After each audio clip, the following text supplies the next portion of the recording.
امام زمانہ کی سلامتی کے لیے ایک دفعہ صلوات پیش. اللہم صلی علی محمد وآل محمد. اعوذ باللہ من الشیطان الرجیم. بسم اللہ الرحمن الرحیم. الحمدللہ رب العالمین والصلاة والسلام علی اشرف الانبیاء المرسلین نبینا سیدنا بالقاسم محمد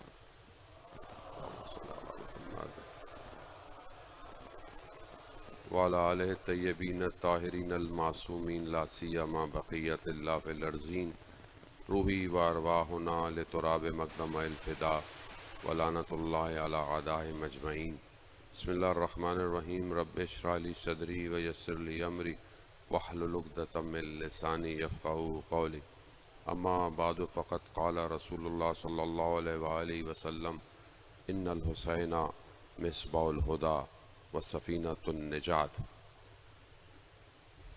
عزیزان محترم، آپ ماشاءاللہ سب یونیورسٹیز کے قابل احترام ہمارے یہاں مہمان اور یونیورسٹیز کے ٹیچر پروفیسر. شکر گزار ہوں پروردگار کی بارگاہ میں کہ پروردگار نے یہ توفیق عطا فرمائی کہ آپ کے درمیان میں کچھ لمحوں کے لیے امام حسین علیہ السلام کی اس نہضت کا ذکر کیا جائے اور اس سے یہ جو ہے وہ اخذ کیا جائے کہ آج کے دور کے اندر ہم کیا کر سکتے ہیں. ٹائم میرے پاس محدود ہے، میں بہت زیادہ وقت آپ کا بھی نہیں لوں گا. گفتگو کو میں بس 2 حصوں میں سپلٹ کرتا ہوا آگے بڑھوں گا کہ آج کے اس ٹرانس ماڈرنائزیشن دور میں ہم کس طرح جو ہے وہ 61 ہجری کی کربلا کو اپنی زندگی میں پریکٹیکل کر سکتے ہیں. اس کے لیے سب سے پہلے ضروری ہے کہ ہم امام حسین علیہ السلام کی زندگی کو تھوڑا سمجھنے کی کوشش کریں. یقیناً ہم جانتے ہیں جب تک ہم کسی بھی شخصیت کی معرفت حاصل نہیں کرتے کہ کما حقہ کہ جو اس کی معرفت ہے، اس تک ہم اس شخصیت کے اہداف کو سمجھ نہیں سکتے.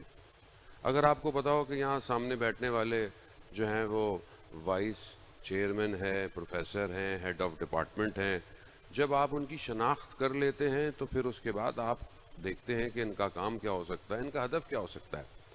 امام حسین علیہ السلام کو جب تک اگر ہم یہ سمجھے رہیں گے کہ وہ کسی ایک فرقے کے ہیں، کسی ایک مذہب کے ہیں، تب تک کچھ ہونے والا نہیں ہے. اگر ہم یہ سمجھتے ہیں کہ امام حسین علیہ السلام ایک عالمگیر شخصیت ہیں، ایک یونیورسل پرسنالٹی ہیں، ان کا تعلق کسی مکان سے، کسی زمان سے، کسی فرقے سے، کسی مذہب سے نہیں بلکہ انسانیت سے ہے. بہت بڑے عالم دین تھے، کہتے ہیں کہ 2 مفہوم ہیں، ایک انسان ہے اور ایک انسانیت ہے. انسان وہ ہے جو گلی کوچوں میں در بدر گھوم رہا ہے، انسانیت وہ ہے جو کتاب خانوں اور کتابوں کے اندر پوشیدہ ہے. اب یہ ہمارے اپنے اوپر ہے کہ ہم انسانیت کو ڈھونڈ رہے ہیں یا انسان کو ڈھونڈ رہے ہیں. امام حسین علیہ السلام کربلا آئے ہیں تو یہ دونوں مفہوم کربلا میں ہمیں نظر آئے. ایک وہ انسان ہے جو دنیا پرستی، خوف، ظالم کے ڈر سے، اپنی جان مال کے خوف سے، ڈیزگنیشن کی وجہ سے، پوسٹ کی وجہ سے آل رسول کو پیاسا شہید کر دیتا ہے. دوسری طرف انسانیت ہے کہ کم ہونے کے باوجود بھی اور بچے، بوڑھے اور خواتین ہونے کے باوجود بھی انسانی ویلیوز کو پیش کر رہا ہے کہ جب پہلی دفعہ کارواں روکا گیا دشمن کے مقابلے میں، وہاں ہزاروں کی تعداد ہے، یہاں وہی تھوڑے سے ہیں، تو ایک مقام سے امام حسین علیہ السلام نے پانی کو بھرا ہے. اور جب یہ پہلی دفعہ انہوں نے روکا ہے ایک جگہ پر تو وہ پورا کاروان پیاسا تھا. امام حسین علیہ السلام نے کہا کہ ان سب کو پانی پلاؤ. ہزاروں کی تعداد تھی، امام نے سب کو پانی پلایا، حتیٰ ان کے جانوروں کو بھی پانی پلایا، یہ دکھانے کے لیے کہ یہ جو کربلا آیا ہے یہ انسانیت کا مظہر ہے، یہ انسانیت کو کمال پر لے کر آیا. حتیٰ سر نیزے پر بھی چڑھ گیا مگر قرآن کی تلاوت کو کرتا رہا. خوب یہ کیا ہے؟ خوب انسانیت ہے. آج اگر ہم بات کرتے ہیں کہ آج ہم دنیا میں اس انسانیت کو کہاں دیکھیں، یہ انسانیت ہمیں کہاں نظر آتی ہے؟ آج اگر ہم مذہب کو دیکھتے ہیں تو مذہب تو ہمیں ایک عجیب، ایک فشار، ایک عجیب سی چیز بنتی ہوئی نظر آتی ہے کہ جس کے اندر آج کا جوان، جو اس دور کا جوان ہے، کہ جس کے ہاتھ میں ویسے بھی مین اور مشین کمبائن ہوا ہوا ایک انسٹرومنٹ اس کے ہاتھ میں ہے، اس دور کے اندر وہ ذرا سی بھی چیز دیکھتا ہے تو وہ کہتا ہے مجھے تو مذہب کی ضرورت ہی نہیں ہے۔ یہ مذہب کیسا ہے کہ یہاں ہر آدمی اپنی ایک آئیڈیالوجی اور اس کے اوپر دوسرے کو ماننے کو تیار نہیں ہے۔ یعنی یہ کون سا مذہب ہے؟ اور وہ بھی اسلام، وہ رسول خدا، وہ خاتم الانبیاء کہ جب طائف گئے پتھر مار کر لہو لہان کر دیا گیا، اتنا زخمی کر دیا کہ حضرت جبرائیل آئے، کہا کہ یا رسول اللہ کہیں تو میں 2 پہاڑ کی وادیوں میں اس کو ختم کر دوں، کہا نہیں، شاید کوئی ایک شخص ہدایت پا جائے، شاید کوئی ایک شخص۔ یعنی آپ ٹالرنس کو اپنے کمال پر دیکھ رہے ہیں۔ اور وہی ہوا، وہ ایک باغ میں یہودی کام کرتا تھا، اس کو منع کیا کہ اس شخص کے سامنے سے مت گزرنا، کیوں؟ کیونکہ یہ سحر کرتا ہے، یہ جادو کرتا ہے۔ وہ گزرنے لگا، رسول خدا نے اسے سلام کیا، وہ غلام تھا، اسے زندگی میں کسی نے سلام نہیں کیا تھا۔ جب اسے سلام کیا اس نے جواب دیا، کہا کہاں کے ہو؟ اس کا فلانی جگہ۔ کہا اچھا وہاں تو دوسرے نبی جو خود میرے بھائی تھے وہ آئے تھے، بس یہ سننا تھا۔ جب اس نے اخلاق دیکھا وہ مسلمان ہو گیا۔ ہم اس رسول کے ماننے والے ہیں اور ہمارے اندر اتنا ٹالرنس نہیں ہے کہ ہم ایک دوسرے فرقے کو جو ہے وہ بیئر کر سکیں، کسی کی بات برداشت کر سکیں۔ تو کیا ہم اس طرح آگے کی طرف بڑھیں گے اس دنیا کی طرف کہ جو مارس پہ جانے کی باتیں کر رہی ہے، جو مارس پہ زندگی کو ڈھونڈ رہی ہے، جو وہاں لائف کو تلاش کر رہی ہے؟ اس طرح ہم مارس پہ پہنچیں گے؟ اس کا مطلب یہ کہ ہم اصل میں اپنے بیس میں، اپنے چیزوں میں جکڑے، ہمیں اپنے آپ کو آزاد کرنا ہے۔ اسلام آزادی کا درس ہے۔ آزادی کا مطلب یہ نہیں کہ آج خاتون جو ہے وہ روڈ پر چلے اور اپنے حساب سے بولے، نہیں، آزادی کا مطلب اپنے آپ کو خدا کے حوالے کر دینا اور دنیا کی زنجیروں کو توڑ دینا، اسے آزادی کہتے ہیں۔ ویسے آزادی کرے، امام حسین علیہ السلام نے اس ٹائرنٹ حکومت کو توڑ دیا، ورنہ امام حسین کو کیا مسئلہ تھا؟ مدینہ میں رہتے، آرام سے رہتے، اپنا گھر تھا، اپنا سب کچھ تھا، خوب ایک شخص کی بات ہی ماننی تھی، کیا تھا؟ کچھ نہیں کرتے، بولے مجھے تم سے کچھ نہیں ہے۔ کیوں امام حسین علیہ السلام کربلا کی طرف بڑھے ہیں؟ اس کی سب سے بڑی وجہ یہی تھی کہ امام جو ہے وہ نہ صرف اپنے آپ کے لیے بلکہ جو ہے وہ، یار یہ کام پہلے کرنے کے ہوتے ہیں، سیمینار، آڈیٹوریم، چھوڑ دے اس کو، رکھ دو، صلوات بھیج دے محمد والے محمد۔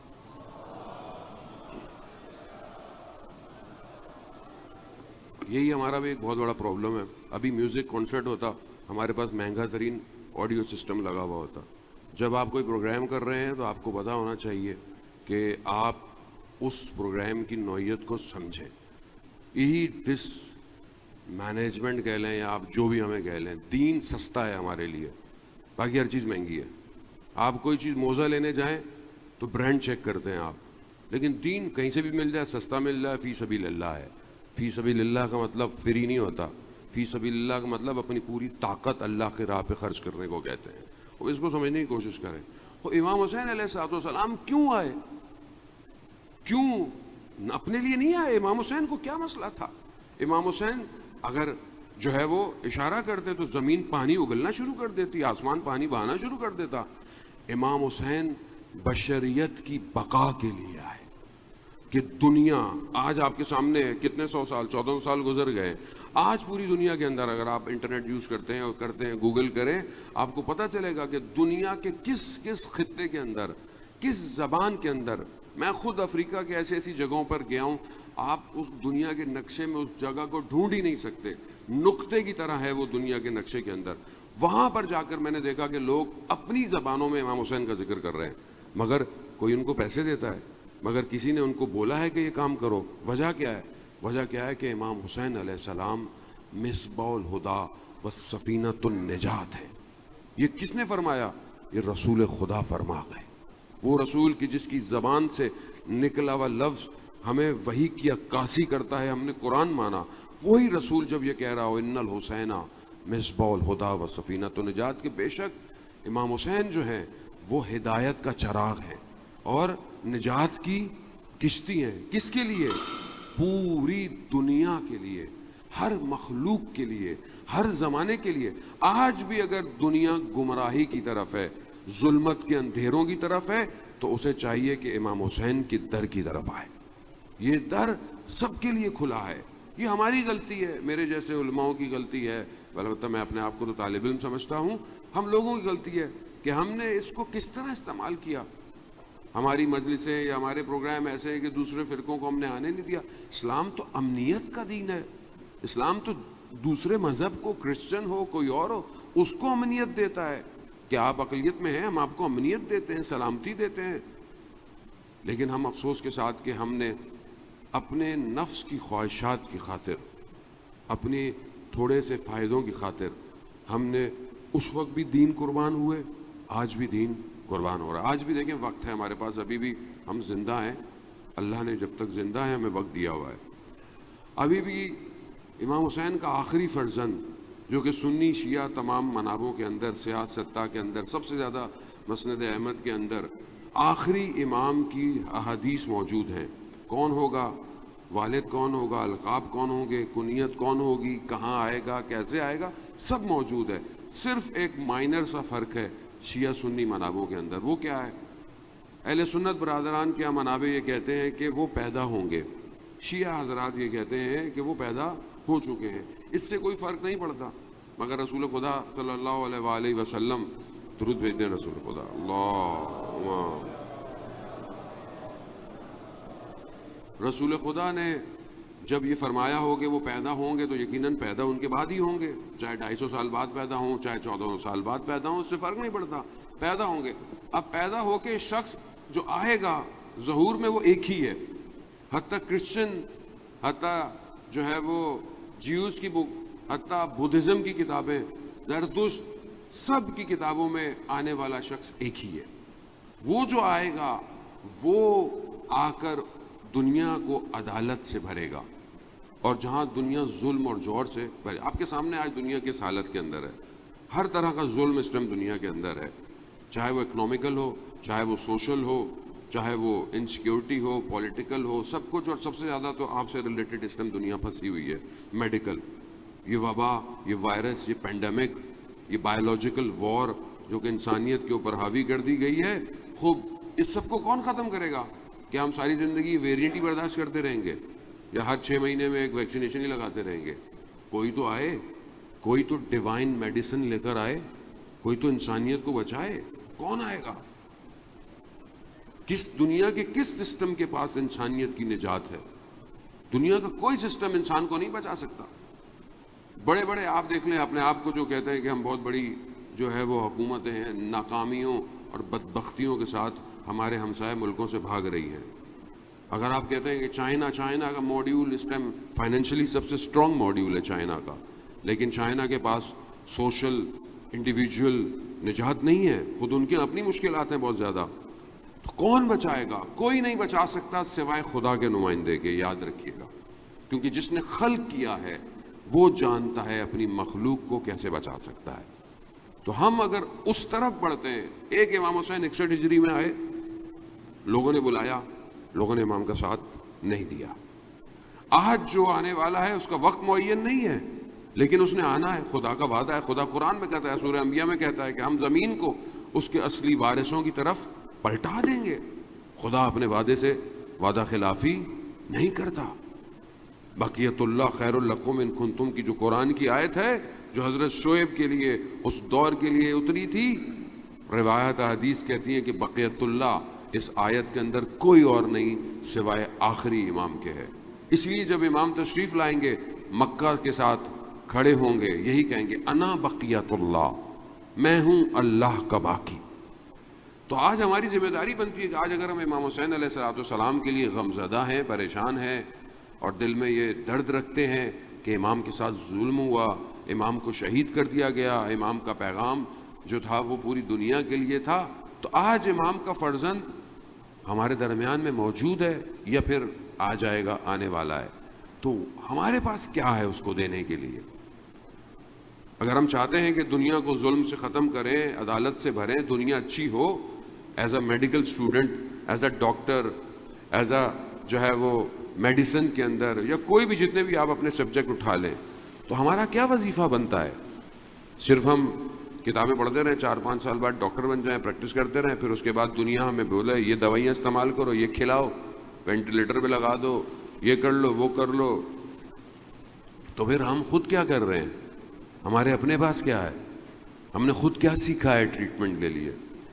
ہم کس طرح اس ڈیوائن میڈیسن کی طرف بڑھ سکتے ہیں کہ جو انسانیت کو نجات دیتی ہے؟ اور آپ نارمل ڈاکٹر سے پوچھیں تو وہ تو چاہے گا کہ بھائی لوگ مریض رہیں. کیوں؟ کیونکہ مریض رہیں گے تو ڈاکٹر کے پاس آئیں گے، مریض ہوں گے تو ڈاکٹر کے پاس آئیں گے. دنیا میں سب سے بڑے 3-4 بزنس ہیں، میں سب کا نام نہیں لیتا، ایک ہی کا نام لیتا ہوں. جو 2-3 بڑے بزنس ہیں اس میں دنیا میں سب سے بڑا کاروبار میڈیسن کا ہے، پلس کا کاروبار. دوائیاں بہت بکتی ہیں دنیا میں. کیوں بکتی ہیں؟ وہ مریض رہیں گے تو دوائیاں بکیں گی. خب جو دوائیاں بناتا ہے وہ تو کبھی بھی نہیں چاہے گا کہ کوئی ٹھیک ہو بھائی. ڈاکٹر بھی جو جس کو چل رہا ہے کاروبار وہ بولی توڑے گا، وہ تو بولے گا کہ مریض ہوں گے تو آئیں گے. تو آپ خود سوچیں، کیا آپ چاہتے ہیں کہ لوگ مریض رہیں؟ تو پھر آپ کیا کر رہے ہیں؟ تو پھر آپ کل کو کیا سوچیں گے کہ میں کلینک کھولوں، کون آئے گا؟ عزیزان محترم، وہ یہی سمجھنا ہے خدا یہ جو پیشہ ہے یہ الہی پیشہ ہے. یہ پیشہ پروردگار نے اپنے نبی کو دیا، عیسیٰ مسیح، جو نجات دیتا تھا بیماریوں سے. عام نہیں ہے یہ کام، خدا نے اپنے نمائندے کو انتخاب کیا. مسیحت، طبیب. کئی لوگوں کو جو اپنے زمانے میں تھے حضرت عیسیٰ اللہ کے اذن سے بیماروں کو شفا دے دیتے تھے. یہ پیشہ آپ کا مقدس ہے. آپ عبادت میں ہیں جب پڑھ رہے ہیں، آپ جب پریکٹس کر رہے ہیں آپ عبادت میں ہیں. آپ یہ مت سمجھیں کہ میں دنیا کی طرف جا رہا ہوں، میں یہ کر رہا ہوں. اور اس کے اندر آپ کو خود لے کر آنا ہے. اور ابھی تک جو ہم استعمال کر رہے ہیں وہی ہے جو آتا ہے، بس اس کو پڑھا، جو چیزیں وہی دے دی. ہم نے کیا پروڈیوس کیا؟ ہم کیا پروڈیوس کر رہے ہیں؟ ہم کیا جنریٹ کر رہے ہیں؟ ہم کیا بنا رہے ہیں؟ ہم کوئی چیز انوینٹ کر رہے ہیں؟ آج تک ہزاروں کی تعداد سے ہمارے پاس انجینئرنگ یونیورسٹیز ہیں. میں تو گزرتا ہوں شہروں سے پاکستان جب آتا ہوں، یہ یونیورسٹی وہ یونیورسٹی، میں کہتا ہوں یہ انجینئر نکل کے جاتا کہاں ہے؟ یہ ڈاکٹر نکل کر پروڈیوس کیا کر رہا ہے؟ کوئی نئی چیز ہم نے آج اپنے ملک کے لیے بنائی؟ کوئی چیز دے رہے ہیں اپنے ملک کو، اپنی قوم کو؟ بہت ہوتا ہے تو ہم اسکالرشپ لیتے ہیں، ہم اپنے ملک سے باہر چلے جاتے ہیں. جو تھوڑا سا بچہ اچھا ہوتا ہے اس کو اسکالرشپ مل جاتی ہے. وہ کیوں؟ کیونکہ برین ڈرین ہو جاتا ہے. ملک سے کسی کو محبت ہی نہیں ہے، کیونکہ ملک میں کچھ ملتا ہی نہیں ہے، باہر ملتا ہے. باہر ہم غلاموں کی طرح نوکری کرتے ہیں، چاہے وہ ڈاکٹر ہو چاہے کچھ بھی ہو، اور اس قوم کو مضبوط کرتے ہیں، اس کی اکانومی کو مضبوط کرتے ہیں، ان کو ٹیکس دیتے ہیں، سب کچھ کرتے ہیں. اور یہاں لوگ ہاسپٹلوں میں مر رہے ہوتے ہیں، چھوٹے چھوٹے علاقوں میں ڈسپینسریاں نہیں ہوتی. کس کی ذمہ داری ہے یہ؟ کون کرے گا؟ آپ ڈاکٹر اس لیے بنتے ہیں کہ آپ FRCS کرائیں، 2-3 پیپر لنڈن میں دیں، UK میں دیں، اور آپ باہر چلے جائیں. اگر ہم دنیا ہی چاہتے ہیں تو آپ ڈیسائیڈ کریں کہ آپ دنیا پرست ہیں. امام حسین کے مقابلے میں جو آئے تھے وہ دنیا پرست تھے. اگر آج ہم اسی طرح کر رہے ہیں تو اس کا مطلب ہم دنیا پرست ہیں. ہم لوگ، ہمیں دین سے کوئی تعلق نہیں ہے، انسانیت سے ہمارا کوئی تعلق نہیں ہے. جیسے دنیا میں ہم بھی دنیا. تو ڈیسائیڈ کریں عزیزان محترم. دوسرا حصہ جو میری گفتگو ہے وہ یہی ہے کہ ہم انڈیویجول طور پر کیا ہے، کیا کر رہے ہیں. چاہے آپ بیٹی ہیں، چاہے آپ بہن ہیں، چاہے آپ بھائی ہیں، کیا ہے ذاتی طور پر میرا رابطہ پروردگار سے کیا ہے؟ وہ خالق جس نے مجھے خلق کیا، وہ خالق جس کے لیے امام حسین علیہ السلام اپنے پورے گھر کو لے کر پہنچ گئے، اپنے 6 مہینے کے بچے کو بھی قربان کر دیا. مطلب کون سی ایسی چیز ہے کہ جو ایک شخص کو یہ کہہ رہی ہے کہ 6 مہینے کا بچہ بھی لے جاؤ، قربان کر دو؟ اس کا مطلب ہے کہ کوئی بہت قیمتی چیز ہے. قیمتی کیا چیز ہے؟ لا الہ الا اللہ ہے. یہ بچنا چاہیے. کیا آج ہم اپنی زندگی میں لا الہ الا اللہ بچا رہے ہیں؟ ذاتی طور پر، اجتماعی طور پر نہیں، ذاتی طور پر. کیا میری تنہائی، میری خلوت میں لا الہ الا اللہ ہے؟ کیا میں قرآن کی آیتوں کو غور سے سنتا ہوں؟ الم یعلم بان اللہ یرا. مگر کیا تم نہیں جانتے تمہیں خدا دیکھ رہا ہے؟ آپ جوان ہیں. آج جو سوشل میڈیا کا دور ہے، گلوبلی انسان جو ہے وہ کانٹیکٹ میں آ گیا ہے. گناہ آسان ہو گیا ہے، آپ کے ہاتھ میں گناہ ہے، آپ ایک کلک کریں آپ گناہ کی وادی میں ڈوب جائیں گے۔ کیا آپ کو یہاں احساس ہوتا ہے کہ خدا دیکھ رہا ہے مجھے؟ اگر یہ احساس نہیں ہوتا اس کا مطلب ہے کہ میں بہت دور ہوں خدا سے۔ رسول خدا خاتم الانبیاء رات کی تاریکی میں اپنے رخسار کو خاک پہ رکھ کر خدا کی بارگاہ میں کیا کہہ رہے ہیں؟ رب لا تقلنی الا نفسی طرفت عین ابدا، اے میرے پروردگار مجھے ایک لمحے کے لیے میرے حال پہ مت چھوڑ۔ امہات المومنین کہتی ہیں یا رسول اللہ آپ کو کیا ضرورت ہے ایسی گفتگو کرنے کی اللہ کی بارگاہ میں، آپ تو اسوہ حسنہ ہے، آپ کے اوپر تو قرآن نازل ہوا ہے۔ رسول خدا کیا فرماتے ہیں؟ رسول خدا کہتے ہیں کہ برادر یونس یعنی حضرت یونس علیہ السلام اللہ نے تھوڑی دیر کے لیے ان کے حال پہ چھوڑا۔ وہ نبی ہیں، غلطی نہیں کر سکتے، معصوم ہے نبی، ترک اولا ہو سکتا ہے، تھوڑی دیر کے لیے نبی کو ان کے حال پہ چھوڑا۔ ان کے حال پہ چھوڑنا ہمارے حال پہ چھوڑنے میں بہت فرق ہے۔ تھوڑی دیر کے لیے چھوڑا، حضرت یونس جو ہے وہ قوم معافی مانگ چکی تھی، یہ نکل آئے مگر نہیں عذاب ہے۔ رسول خدا کہتے ہیں کہ حضرت یونس کو پروردگار نے 3 ظلمات میں ڈال دیا، 3 تاریکیوں میں۔ پہلی تاریکی رات، دوسری سمندر، تیسری مچھلی کا پیٹ، 3 تاریکیوں میں ڈال دیا۔ 6 مہینے تک حضرت یونس لا الہ الا انت سبحانک انی کنت من الظالمین کرتے رہے۔ پھر اس کے بعد خدا کہہ رہا ہے فاستجبنا لہ ونجیناہ من الغم وکذالک ننجی المؤمنین۔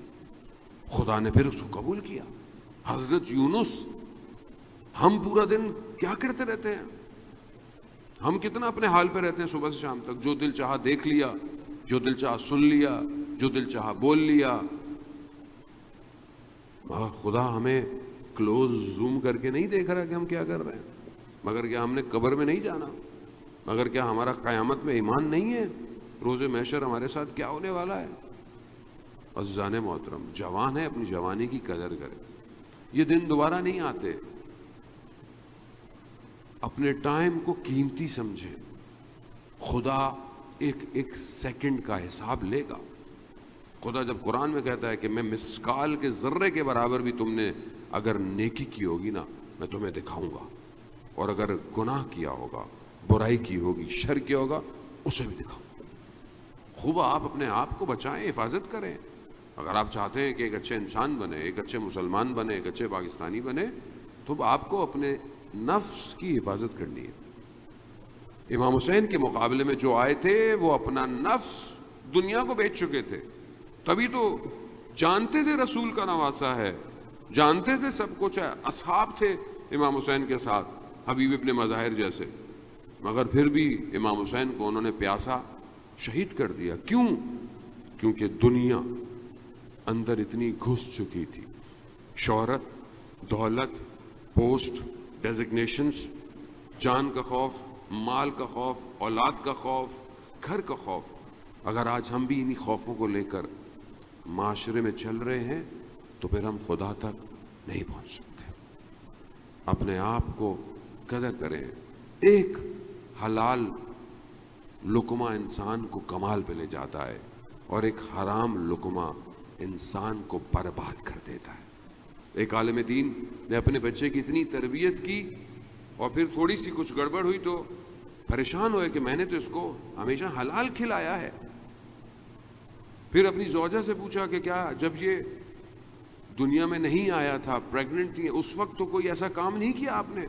تو انہوں نے بڑا غور کیا، تو وہ کہتی ہیں کہ بس جب یہ میرے پیٹ میں تھا تو میں ایک دفعہ پھلوں کی دکان پہ انار چیک کرنے کے لیے کہ کھٹا ہے کہ میٹھا ہے، میں نے سوئی کو انار کے اندر ڈال کر صرف اس کو چکھا تھا بغیر پوچھے دکان سے۔ ایک قطرہ کتنا آتا ہے اس کے اندر؟ ایک قطرہ حرام زندگی میں اثر ڈالتا ہے۔ ہم زندگی میں کیا سب حلال ہے؟ دیکھنا حلال ہے؟ ایک نگاہ نامحرم انسان کو صدیوں کے فاصلے پہ پھینک دیتی ہے۔ امام جعفر صادق علیہ السلام ارشاد فرماتے ہیں اللہم صلی علی محمد وآلہ، امام فرماتے ہیں کہ حرام نگاہ شیطان کا تیر ہے جو انسان کی روح پہ آ کے لگتا ہے. اور اگر انسان دن میں پتہ نہیں کتنے تیر کھاتا رہے تو نماز کی حالت میں کھڑا کیسے ہوگا؟ بہرحال اس کو سمجھنے کی ضرورت ہے کہ ہم اس کو کیٹر کریں. دیکھیں امام حسین تک پہنچنا آسان نہیں ہے. امام حسین تک جو لوگ پہنچے تھے وہ بہت باکمال لوگ تھے. آج ایسے نہیں ہم ان کو یاد کرتے, آج ہم ایسے نہیں ان کا ذکر کرتے. آج ان کی وجہ سے آپ دیکھیں کہ ہم اس ساری چیزوں کو یاد کر رہے ہیں, ورنہ کون لوگ تھے؟ سادے سے لوگ.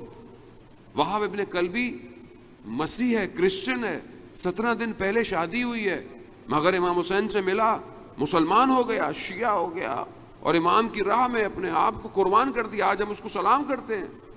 آج ہم کہتے ہیں یا لیتنی کنتو معکم, کاش ہم بھی آپ لوگوں کے ساتھ ہوتے, فافوز و فوزن عظیما, اور ہم ایک بڑی کامیابی تک پہنچ جاتے. یعنی ایک وہ شخص کہ جو چند دن میں مسلمان ہوا, کرسچن ہے, وہ اس کمال پہ پہنچ گیا. کیونکہ وہاں جتنے لوگ آئے تھے وہاں لوگ لینے نہیں آئے تھے, بلکہ اپنے آپ کو امام کو دینے آئے تھے. یہی وجہ تھی کہ جب شب عاشورہ امام نے ان سب کو یہ کہہ دیا کہ دیکھو ان کی جنگ میرے سے ہے, میں آپ لوگوں کو چھوڑ دیتا ہوں, آپ جاؤ, میں آپ سے راضی ہوں, میں آپ کو آپ کے مقام بھی دکھاتا ہوں, یعنی آپ کو میری طرف سے کوئی مشکل نہیں ہے, آپ چلے جاؤ. تو زہیر ابن کین جو کہ دوسرے مسلک کا ہے اور راستے میں امام حسین کو جوائن کیا, کیا کہتا ہے؟ کہتا ہے کہ اگر زندگی جاوداں ہوتی, آپ آتے ہیں نا زندگی جاوداں نہیں ہے, موت الاجل ہے. آپ تو ڈاکٹر ہیں, آپ کے سامنے لوگ صبح شام اس پینڈیمک میں, اس کے علاوہ بھی لوگ جا رہے ہیں, خدا بہرحال سب مریضوں کو شفا کاملہ اور عاجلہ عطا فرمائے. اجل ہے, زندگی کبھی بھی چلی جاتی ہے. زندگی میں غم ہے, پریشانیاں ہیں, امتحانات ہیں. اس زندگی میں آپ آج کی زندگی میں کہتا ہے بھائی بندہ مری جاؤ تو اچھا ہی ہے, کیا فائدہ زندہ رہنے سے. لیکن زہیر ابن کین کہتا ہے اگر زندگی جاوداں ہوتی اور اس میں عیش اور عشرت ہوتی, موت نہیں آنی ہوتی, پھر بھی ہم آپ پر امام حسین مرنے کو ترجیح دیتے. کیوں؟ کیونکہ امام کو پہچان گئے تھے. امام حیات ہے, امام زندگی ہے. امام لوگوں نے منتخب نہیں کیا امام حسین کو, اللہ نے انتخاب کیا ہے.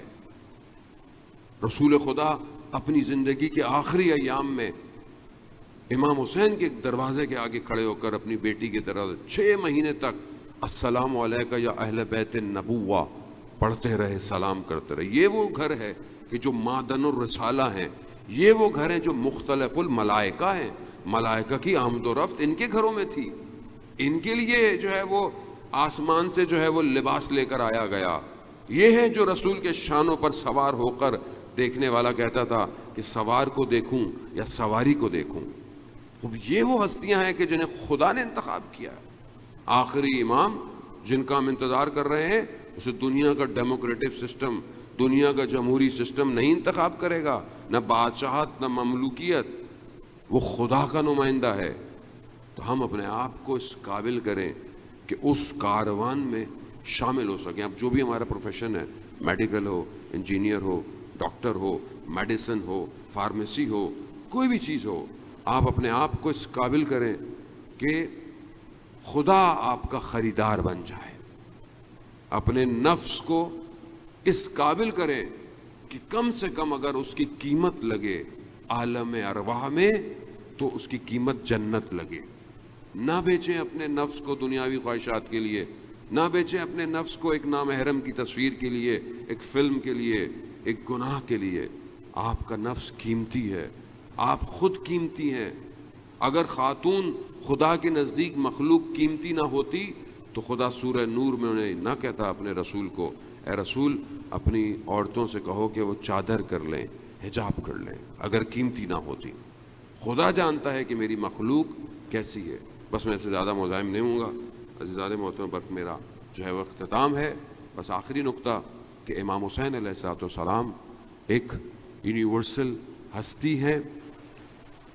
ایک کرسچن بہت بڑا پاپ اور رائٹر بھی ہے, وہ یہ کہتا ہے کہ بیلجیم کا, کہ اگر ہمارے پاس حسینیت ہوتی تو ہم پوری دنیا کو کرسچن کر چکے ہوتے.